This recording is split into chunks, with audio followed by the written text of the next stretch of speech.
اعوذ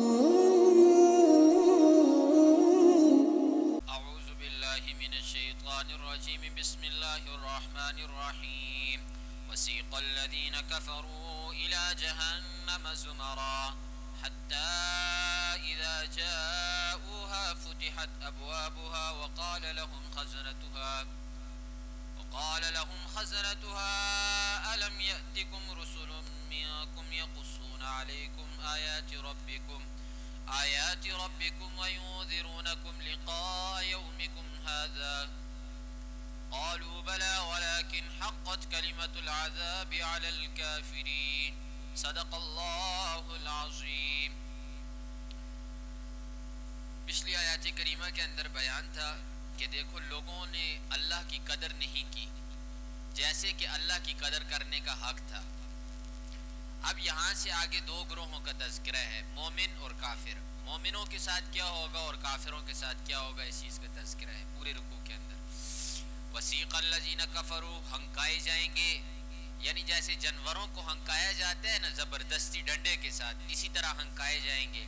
الذین، وہ لوگ، کفروا، جنہوں نے کفر کیا، الی جہنم، جہنم کی طرف، زمرا، کیسے، گروہ در گروہ، یعنی جھنڈ کے جھنڈ، قافلے کے قافلے ہنکائے جائیں گے جہنم کی طرف۔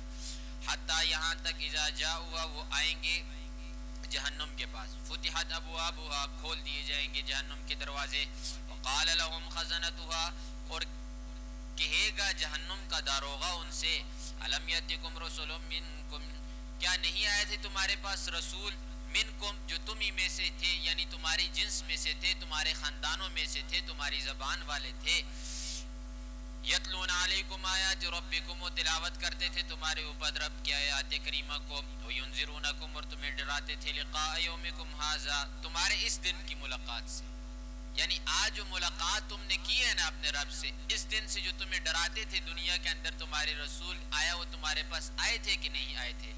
قالوا، کہیں گے، بلا، کیوں نہیں آئے تھے، ہمیں ساری باتیں بتائی ہیں، ہماری طرف ساری باتیں پہنچی ہیں، ولیکن حقت کلمۃ العذاب علی الکافرین، لیکن ثابت ہو گئی رب کی بات، کیا، کہ کافروں کے اوپر اللہ کا عذاب ہوگا۔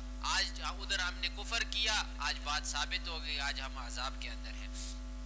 قیلا، پھر کہا جائے گا، فرشتے کہیں گے، ادخلوا ابواب جہنم، داخل ہو جاؤ جہنم کے دروازے کے اندر، خالدین فیہا، ہمیشہ ہمیشہ اس میں رہو، فبئس مثوی المتکبرین، بہت ہی برا ٹھکانہ ہے کس کا، تکبر کرنے والوں کا، اور سب سے بڑا متکبر وہ ہے جو اللہ کی نہ مانے۔ تو فرمایا وسیق الذین اتقوا ربهم الی الجنۃ زمرا، لے کر جایا جائے گا ان لوگوں کو، اتقوا ربهم، جنہوں نے تقوی اختیار کیا دنیا میں، رب سے ڈرے، کدھر لے کر جایا جائے گا، الی الجنت، جنت میں، زمرا، جھنڈ در جھنڈ، یعنی قافلے قافلے، زیادہ زیادہ لوگوں کو، حتیٰ، یہاں تک، اذا جاؤا، وہ آئیں گے، وفتحت ابوابها، جنت پر آئیں گے اور جنت کے دروازے ان کے لیے کھولے جائیں گے، وقال لهم، اور کہا، کہے گا ان سے، خزنتها، جنت کا داروغہ، یعنی جو جنت کے محافظ ہیں وہ، سلام علیکم، سلامتی ہو تم پر، طبتم، خوش آئندہ ہو تم،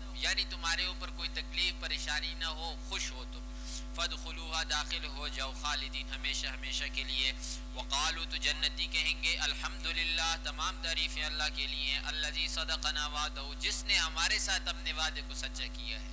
دنیا میں وعدہ کیا تھا، عمل کرو گے جنت میں آؤ گے، بدلہ ملے گا، تو یہ جنتی جنت میں جانے کے بعد کہیں گے کہ وہ اللہ جس نے ہمارے ساتھ دنیا میں وعدہ کیا تھا، آج اس نے وعدے کو سچا کر دکھلایا۔ وَأَوْرَثَنَا الْأَرْضَ، اور ہمیں وارث بنایا زمین کا، نَتَبَوَّأُ مِنَ الْجَنَّةِ حَيْثُ نَشَاء، جہاں ہم چاہیں جنت کے اندر ٹھکانہ بنا لیں۔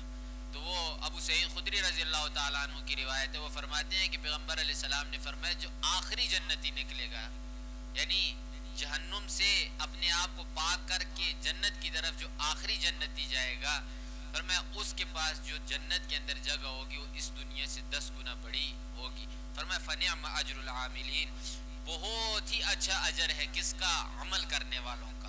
قرآن کے اندر جہاں پر کسی جگہ پر بھی بشارت آئی ہے وہ عمل کرنے والے کے بارے میں آئی ہے، صرف اور صرف کلمہ پڑھنے والے کے بارے میں بشارت نہیں آئی، عمل کے ساتھ۔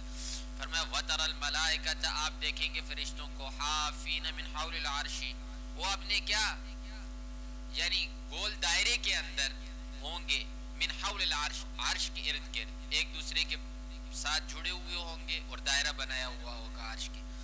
یسبحون بحمد ربہم، وہ اپنے رب کی تسبیح بیان کریں گے. وقضی بینہم بالحق، اور فیصلہ کیا جائے گا ان کے درمیان سچا حق کے ساتھ. وقیل الحمدللہ رب العالمین، اور کہا جائے گا تمام کی تمام تعریفیں رب العالمین کے لیے جو تمام جہانوں کا رب ہے. سورہ مومن، یہ سورہ مکی صورت ہے. مومن کیوں کہا جاتا ہے اس صورت کو کہ آگے چل کر آئے گا مومن لفظ. فرمایا بسم اللہ الرحمن الرحیم حامیم اللہ عالم بمرادہ. تنزیل الکتاب، یہ کتاب نازل ہوئی ہے من اللہ، اللہ کی جانب سے، العزیز العلیم جو غالب ہے اور علم والا ہے. غافر الذنب، گناہوں کے بخشنے والا ہے. وقابل التوب، اور توبہ کے قبول کرنے والا ہے.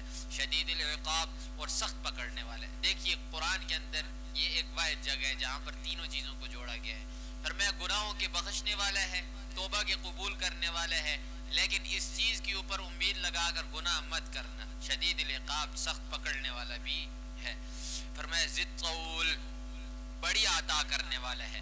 لا الہ الا ہو، نہیں ہے کوئی معبود سوائے اس کے. الیہ المصیر، اسی کی طرف لوٹنا ہے. ما یجادل فی آیات اللہ، اللہ کی آیات کے بارے میں جھگڑتے نہیں ہیں الا الذین کفروا، مگر کافر لوگ. ہاں کافر ہوگا، قرآن کے اندر شک کرے گا، قرآن کے بارے میں جھگڑے گا.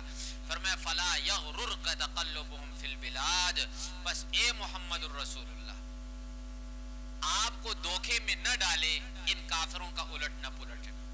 یہ آیت سمجھنے کی ہے، اور خطاب محمد الرسول اللہ سے ہے، لیکن حکم ساری کی ساری امت کو ہے. فرمایا آپ دیکھیں گے ہر زمانے کے اندر ایک تو ایمان والے کم ہوں گے تعداد کے اندر، دوسرا مالی اعتبار سے بھی ایمان والے کم ہوں گے، پیسہ ان کے پاس کم ہوگا بنسبت کافروں کے. آپ کافروں کو دیکھیں گے کہ یہ ملکوں کے سفر کر رہے ہیں، بادشاہت ملکوں کی ان کے پاس ہے، ہیرے جواہرات ساری چیزیں ان کے پاس ہے. محمد رسول اللہ کے زمانے میں بھی یہی تھا. فرمایا آپ کو یہ الٹنا پلٹنا ان کا اور شہروں کی چکر لگانا آپ کو دھوکے میں نہ ڈالے. کیوں؟ اسے پیغمبر علیہ السلام نے اور واضح کر کے بیان کیا کہ جنت بنائی گئی ہے دنیا کو کافر کے لیے، اور قید خانہ بنا دیا گیا ہے مومن کے لیے. تو جب قید خانہ ہے تو اس کے اندر سیر و تفریح تو اتنی نہیں، تو جس کے لیے جنت ہے انہوں نے سارے مزے ادھر ہی دیکھنے ہیں. تو فرمایا فلا یغررک تقلبهم فی البلاد، ان کا الٹنا پلٹنا شہروں کے سفر کرنا آپ کو دھوکے میں نہ ڈالے. کیوں؟ کذبت قبلہم، جھٹلایا نہ ہے. محمد الرسول اللہ سے پہلی جو امتیں آئی ہیں انہوں نے بھی جھٹلایا اپنے رسولوں کو. قوم نوح والاحزاب من بعدہم، جیسے قوم نوح نے جھٹلایا اور اس کے بعد آنے والے کئی گروہوں نے اپنے رسولوں کو جھٹلایا. پہلے بھی عرض کیا تھا آدم علیہ السلام سے لے کر محمد الرسول اللہ صلی اللہ علیہ وسلم تک کوئی نبی ایسا نہیں آیا کہ جس کی جھٹلانے والے نہ ہوں. ہر ایک نبی کو لوگوں نے جھٹلایا ہے. وحمد کل امت برسولہم، ہر ایک امت نے اپنے رسول کے بارے میں یہ خیال کیا، یہ گمان کیا لیأخذوہ، کہ وہ پکڑے رسول کو، وجادلو، اور جھگڑا کرے رسول کے ساتھ، بالباطل، نہ حق طور پر، لیدخذو بہ الحق، یہ رسول کو جھٹلانا، رسول کے ساتھ جھگڑا کرنا وجہ کیا تھی؟ تاکہ حق کو نیچے کر دے.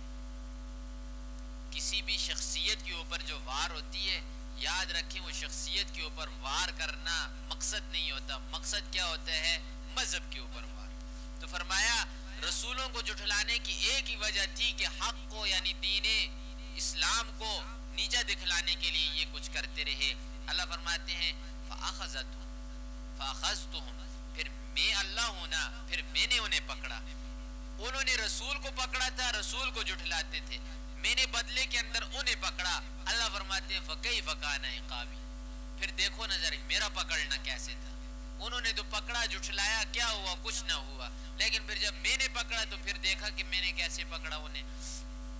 وَكَذَلِكَ، اسی طرح حقت کلمت ربک علی الذین کفروا، کافروں کے بارے میں رب کی یہ بات ثابت ہو چکی ہے، انہم اصحاب النار، یہ جہنمی ہیں، یہ جہنم میں رہیں گے. اللہ سے دعا ہے عمل کی توفیق عطا فرمائے. آمین. الحمدللہ رب العالمین والعاقبۃ للمتقین.